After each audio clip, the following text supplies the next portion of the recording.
Hi everybody, in today's video I'm going to show you a guitar arrangement I've made for Silent Night. You can download the tab for this arrangement at the Google Drive link below. This tab will be available for free until December 31st, after which I will make it available exclusively on my Patreon page.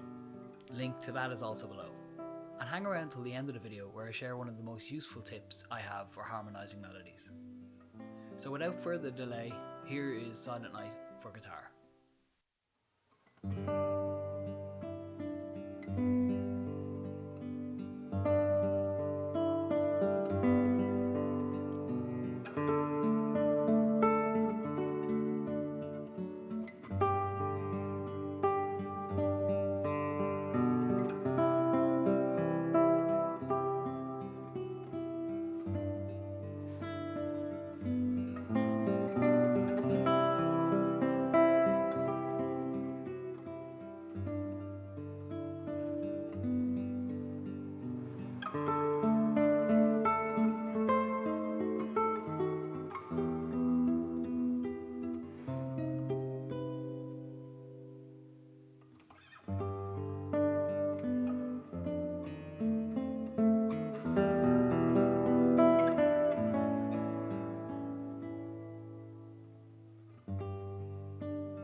So I hope you enjoyed that rendition of Silent Night and are busy downloading the tab as we speak.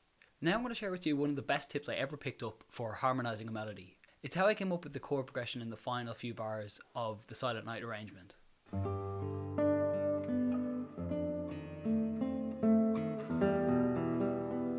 As you might be aware, when building chords on each degree of a diatonic scale, we take the note of the scale as the root of a chord, and then we simply stack thirds on top. When it comes to triads, that is 3-note chords, we get the following in a major key.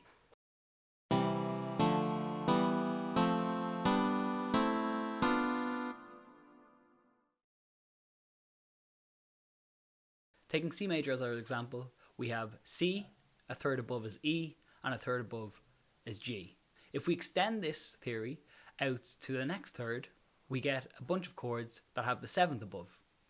So we have C major 7, D minor 7, E minor 7, F major 7, G dominant 7, A minor 7, and B half diminished, or B minor 7 flat 5.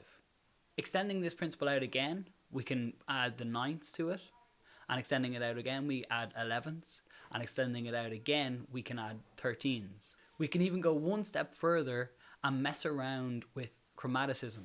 So taking a 9 and making it flat, taking an 11 and making it sharp, for example. And this is where the tip comes in. In order to maximize the potential harmony to use on any given melody, we can treat each note as the root, third and fifth, which would be a traditional approach, but we can extend it out to say that a note of a melody can simply be any extension of a chord. This is where I come up with F13 in the Silent Night arrangement as harmonising the note D. I've simply said to myself, D can be considered the root, 3rd, 5th, 7th, 9th, 11th, 13th, flat 9. D is the root of D major or D minor.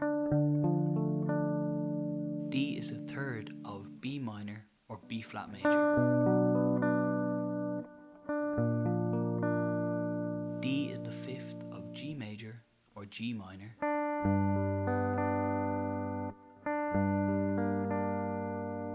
D is the 7th of E flat major 7, E flat minor 7, and E dominant 7.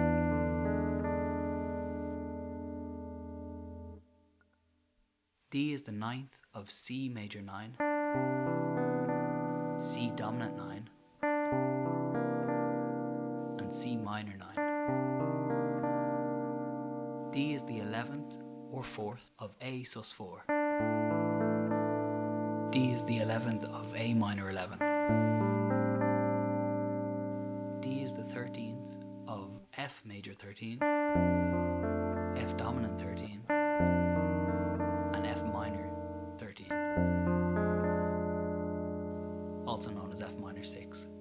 D is the sharp 11 of A flat major sharp 11.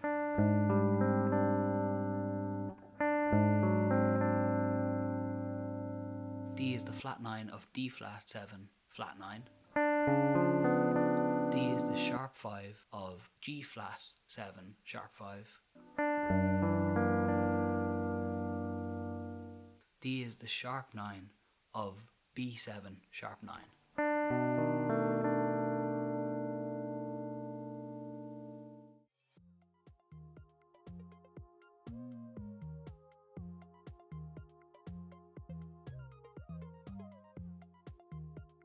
This method won't yield perfect results all of the time, but it will maximize the potential harmonies you can use. And if you're led by your ear in combination with some prior knowledge of functional harmony, you can come up with some really interesting results. Anyway, I hope that helps. Please hit subscribe if you found any of this useful, and I'll see you in the next video.